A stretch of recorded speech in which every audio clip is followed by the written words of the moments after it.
Hello दोस्तों, आज हम आपको सुनाएंगे मनहूस दिल दहला देने वाली कहानी।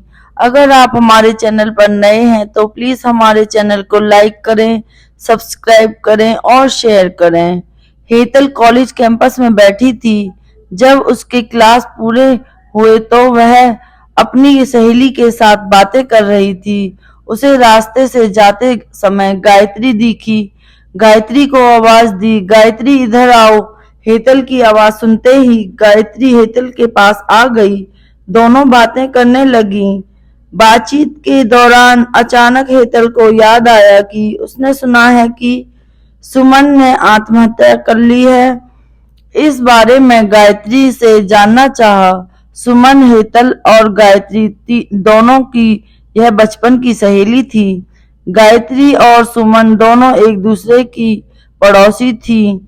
हेतल दूसरे गांव में रहती थी। भले ही सुमन की 3 बार शादी की गई, लेकिन उसने आत्महत्या क्यों की? ऐसा सवाल हेतल के मन में आया। दरअसल वह अपनी प्यारी सहेली की आत्महत्या से बेहद दुखी थी। सुमन 9वीं कक्षा में थी तभी उसकी पहली शादी हुई थी। सुमन देखने में बहुत सुंदर थी। वह होशियार और शालीन और भविष्य के सपनों में रंगने वाली लड़की थी। उसने अपने जीवन में कई सपनों को चिन्हित किया था, पर घर के लोगों ने उसकी जबरदस्ती से शादी करवा दी। हेतल के पास इतने सारे सवाल थे कि वह नहीं जानती थी कि गायत्री से कैसे पूछूं, लेकिन हर बात की सच्चाई जानना चाहती थी और आखिर में गायत्री से पूछा कि सुमन ने आत्महत्या क्यों की। एक क्षण के लिए गायत्री चुप हो गई। जल्दी से उसके मुंह से शब्द नहीं निकल रहे थे। उसने गहरी सांस ली और बोलना शुरू किया। 3 साल पहले सुमन की शादी अवीर नाम के शख्स से हुई थी। वास्तव में उसकी बहुत अच्छी गृहस्थी चल रही थी। दोनों एक दूसरे से प्यार करने लगे थे। जब भी यह दोनों साथ में बाहर जाते तो सभी कपल इनसे जलते थे। अवीर और उसके परिवार के सभी सदस्य अच्छे स्वभाव के थे। जैसा उसने सपनों में जोड़ीदार सोचा था, वैसा ही उसे अपना पार्टनर मिला था। उसके घर की स्थिति मध्यम थी। अवीर का एक छोटा सा होटल था। उसमें से उसके सारे खर्चे बांट देने के बाद कुछ पैसे बच जाते थे। घर की हालत बहुत साफ सुथरी थी। एक दिन वह होटल में से घर बाइक पर आ जा रहा था। एक बड़ी कार से उसका बहुत बड़ा एक्सीडेंट हो गया इसमें और उसे काफी चोटें आई। हादसे के बाद उसे अस्पताल ले जाया गया, लेकिन सिर में गंभीर चोट लगने के कारण इलाज के दौरान उसकी मौत हो गई। सुमन को बहुत दुख हुआ, लेकिन उसके ससुराल वालों को गलतफहमी थी कि अबीर की दुर्घटना सुमन की वजह से हुई। वह अपशगुनी है, ऐसा उनको लगता था। उनमें से कोई भी उसे समझ नहीं पाया। अबीर के जाने के बाद कुछ दिनों के भीतर ही सुमन को घर से निकाल दिया गया। उसे घर से बाहर निकालने के बाद वह मायके गई और कुछ दिन मायके में ही रही, लेकिन आस पड़ोसियों में चर्चा हो गई तो उसके माता पिता फिर से उसके लिए रिश्ता ढूंढने लग गए। जब वह बाहर निकलती थी तो लोग हमेशा उसे ताना मारते थे। इस वजह से सभी बहुत परेशान हुए। ऐसे में उन्होंने जल्दी जल्दी में अनमोल से शादी करवा दी। अमोल बहुत बुरा आदमी था। दारू पीता था, काम धंधा नहीं करता था, चोरी करता था, मारपीट करता था। उसका रोजाना यही काम था। इस सब से सुमन को बहुत दुख होता था, पर वह कुछ नहीं कर सकती थी। एक बार एक रात को वह देर से घर आया और जल्दी जल्दी में घर में कुछ ढूंढने लगा। सुमन ने उसे पूछा, पर उसने कुछ भी नहीं बोला। उसे जो चीज चाहिए थी वह उसे नहीं मिली।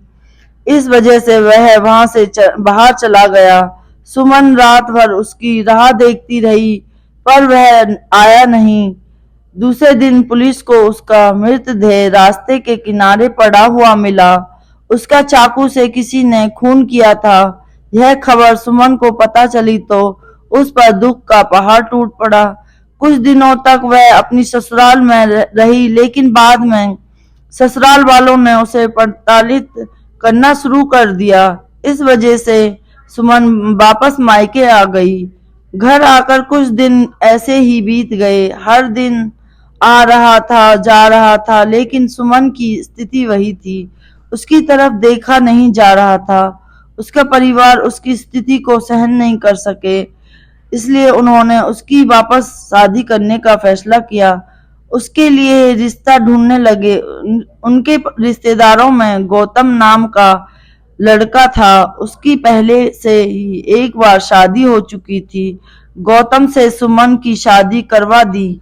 सुमन बहुत खुश थी। शादी हुई और कुछ महीनों बाद उसे मालूम हुआ कि गौतम को कैंसर है, ब्लड कैंसर। इस बात का पता चलते ही उसके हंसते हुए चेहरे पर दुखों का पहाड़ टूट पड़ा, लेकिन उसे हिम्मत से इन सब का सामना करने का फैसला किया। 5 महीने तक अपने पति की सेवा की, लेकिन आखिरकार 5 महीने बाद उसके पति की मौत हो गई। इस दुख से बहुत तंग आ चुकी थी। कुछ दिन बीत गए, लेकिन बाद में ससुराल वालों ने उसकी जिम्मेदारी लेने से इनकार कर दिया, उसे घर से निकाल दिया। उसके बाद वह फिर मायके चली गई, लेकिन उसके माता पिता, उसके भाई भाभी ने भी उसे घर में आने नहीं दिया। सभी तरफ से रास्ते बंद हो चुके थे उसके लिए। उसे उम्मीद की कोई किरण नहीं नजर आ रही थी। अंत में उसने खुद को खत्म करने का फैसला किया, उसका जीवन समाप्त कर दिया। सुमन की यह कहानी सुनकर हेतल की आंखें आंसुओं से भरकर बह रही थी। पूरा दिन वह सुमन के बारे में सोचती रही। क्या इन तीनों घटनाओं में बेचारी सुमन का कोई दोस्त था? क्या उसके माँ बाप को सिर्फ उसकी शादी कर उसे हर बार किसी के पास भेज देना सही था? वो उसे अपने पैरों पर खड़ा करने की कोशिश भी कर सकते थे। सच कहो तो हेतल की जान उसकी बदनसीबी ने नहीं, उसके परिवार की, उसके आसपास के लोगों को छोटी सोच ने ली है। वो बेचारी मनुष्य नहीं, बदनसीब थी, क्योंकि उसके आसपास ऐसी सोच